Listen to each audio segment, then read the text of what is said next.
Iran के शहीद supreme leader Ayatollah Ali Khamenei ji ने अपनी शहादत से साबित किया। कभी 56 इंच की छाती का दावा नहीं किया, बल्कि जब जरूरत पड़ी तो अमेरिका के सामने झुकने की बजाय उन्होंने शहादत को गले लगाना पसंद किया। हाल के दिनों में सरकार ने 2 बड़े ब्लंडर किए हैं जिनका बोझ आम जनता को उठाना पड़ रहा है। एक हमारी यूएस के साथ जो ट्रेड डील है और दूसरा विदेश नीति में अमेरिका के सामने जो हमारा आत्मसमर्पण है। खाड़ी क्षेत्र में कभी भारत का रुख स्वतंत्र और संतुलित था, लेकिन आज हमें दूसरों के संघर्ष में उलझकर नुकसान उठाना पड़ रहा है। ईरान अमेरिका इजराइल विवाद में भारत एशिया का सबसे बड़ा नुकसान उठाने वाला देश बना है। चीन सस्ता तेल लेकर अपने नागरिकों को राहत दे रहा है, जबकि हमारे यहाँ एलपीजी और पेट्रोल की कीमतें लगातार बढ़ती जा रही है।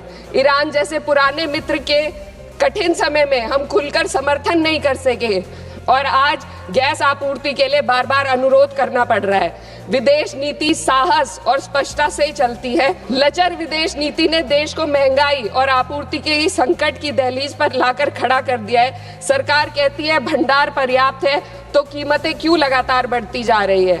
अमेरिका के साथ जो हाल है वह व्यापार समझौता भी यही बताता है। आज भारत अमेरिका के साथ $40 बिलियन का ट्रेड सरप्लस रखता है, लेकिन इस समझौते के बाद हमें हर साल $100 बिलियन का आयात करना पड़ेगा। इससे सरप्लस घाटे में बदल जाएगा। इस ट्रेड डील ने देश के किसानों को अमेरिका के अमीर किसानों के हाथों बेच दिया है। अगर ट्रेड डील करनी ही थी तो पहले देश के किसानों को अमेरिकी किसानों की तरह भारी सब्सिडी देते, उन्हें तैयार करते और फिर ट्रेड डील करते। यह तो वैसा है जैसे दौड़ में किसी के हाथ पैर जंजीरों से बांध दिए गए और फिर कहा जाए अब दौड़ कर दिखाओ। हमारे किसानों के हाथ पैर महंगी यूरिया, महंगी बिजली और महंगे कृषि यंत्रों से बंधे हुए हैं। अध्यक्ष महोदय, फाइनेंस बिल पर बात हो और महंगाई पर बात ना हो तो आम लोगों के साथ अन्याय है। आम आदमी के लिए रोजमर्रा के खर्चे महंगे होते जा रहे हैं। एलपीजी, स्वास्थ्य और शिक्षा की महंगाई सबसे अधिक है। सरकार 2025 में महंगाई को 1.7% बताती है। सर 2 मिनट बस कंक्लूड कर रहे हैं। लेकिन मेडिकल महंगाई 14% है, ये एशिया में सबसे ज्यादा है और शिक्षा की महंगाई 12% तक पहुंच गई है। कई परिवार अपनी आय का आधे से ज्यादा हिस्सा सिर्फ एक बच्चे को पढ़ाने के लिए या उसकी विवाह करने के लिए खर्च करने पर मजबूर है। पिछले बजट में वित्त मंत्री ने एम्प्लॉयमेंट लिंक्ड इंसेंटिव स्कीम की घोषणा की थी। उम्मीद थी इससे 4 करोड़ नौकरियां बढ़ेंगी। 2 लाख करोड़ का बजट भी दिया गया, लेकिन ये योजना एक भी युवा को नौकरी देने में असफल रही। इसी तरीके से पीएम इंटर्नशिप स्कीम का हाल भी यही है। 1.6 लाख का ऑफर दिया गया। Sir 2 minute. 16,000 युवाओं ने ज्वाइन किया, आधे से ज्यादा बीच में छोड़कर चले गए और अंत में सिर्फ 95 युवाओं को नौकरी मिली। सरकार ने चुपचाप इसका बजट 95% घटा दिया। जब आप हेडलाइन मैनेजमेंट, दिखावा और लोगों को बेवकूफ बनाने के लिए स्कीम बनाते हैं तो उसका हश्र यही होता है। मैं अंत में किसानों की बात करना चाहती हूँ। ग्रामीण विकास और कृषि कल्याण पर देश की पीढ़ी आबादी निर्भर है। इस मंत्रालय का पिछले वर्ष का बजट सरकार खर्च ही नहीं कर पाई। 53,000 करोड़ ग्रामीण विकास और 7,000 करोड़ कृषि कल्याण के लिए बेकार पड़ा रहा। गांव, किसान और मजदूर मदद की उम्मीद कर रहे थे, लेकिन सरकार हाथ पैर बांधे बैठी रही। अध्यक्ष महोदय, इसलिए मैं इस सदन से मांग करती हूं कि इस वित्त विधेयक को खारिज किया जाए। 2019 की कॉर्पोरेट टैक्स कटौती को वापस लिया जाए। सामाजिक क्षेत्र पर खर्च को कम से कम जीडीपी का 6 से 8% तक बढ़ाया जाए।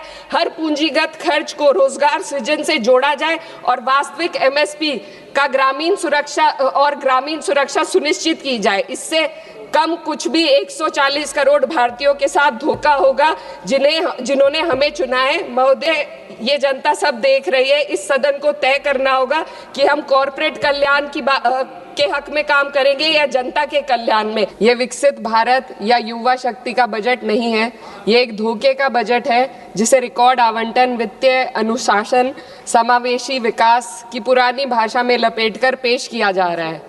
मैं इसकी सच्चाई को सरल शब्दों में सामने रखना चाहती हूँ, क्योंकि भारत की जनता सिर्फ नारे की नहीं, सच्चाई की भी हकदार है। सबसे पहले जिस वित्तीय अनुशासन की बात सरकार कर रही है, मैं ये बताना चाहती हूँ सदन को कि वो अनुशासन समाज कल्याण और राजस्व में कटौती करके हासिल किया गया है। इस सरकार बजट के आकार को जोर शोर से बड़ा बता रही है, लेकिन गरीबों के कल्याण के लिए बजट में घुटन है। उनके लिए खर्च का दायरा लगातार सिकुड़ रहा है। देश पर कुल कर्ज जीडीपी का करीब 55% है। ब्याज भुगतान में ही बजट का लगभग 1/4 हिस्सा चला जाता है, जो कुल राजस्व का 40% है। आम आदमी को इस बजट साइज से कोई फायदा नहीं। यह साइज पुराने कर्ज चुकाने के काम आ रहा है, गरीबों के कल्याण में नहीं। अध्यक्ष महोदय, सरकार ने 2019 में कॉर्पोरेट टैक्स में उद्योगपतियों को छूट दी थी और कहा था कि 30% टैक्स घटाने से निवेश और रोजगार बढ़ेगा। बाद में आरबीआई की रिपोर्ट ने स्वीकार किया कि कंपनियों ने लगभग 1.5 लाख करोड़ के लाभ का उपयोग कर्ज चुकाने, नकदी जमा करने और बकाये बायबैक में किया, ना कि नए निवेश या रोजगार में। कॉर्पोरेट टैक्स टू जीडीपी अनुपात घटा है, मुनाफा बढ़ा, लेकिन रोजगार ठहर गया है। ऑटोमेशन और ठेका श्रम ने स्थायी नौकरियों की जगह ले ली। आज भी एमएसएमई को कर्ज नहीं मिल रहा। युवाओं में बेरोजगारी बनी हुई है और असमानता लगातार बढ़ती जा रही है। शीर्ष 1% ने विकास का बड़ा हिस्सा अपने पास रख लिया, जबकि बाकी जनता ने अप्रत्यक्ष करों और कटे हुए कल्याण के माध्यम से इसकी कीमत चुकाई है। यह विधेयक उसी कॉर्पोरेट प्रथम नीति को जारी रखता है। यह सुधार नहीं, बल्कि बड़े उद्योगों के सामने आत्मसमर्पण है।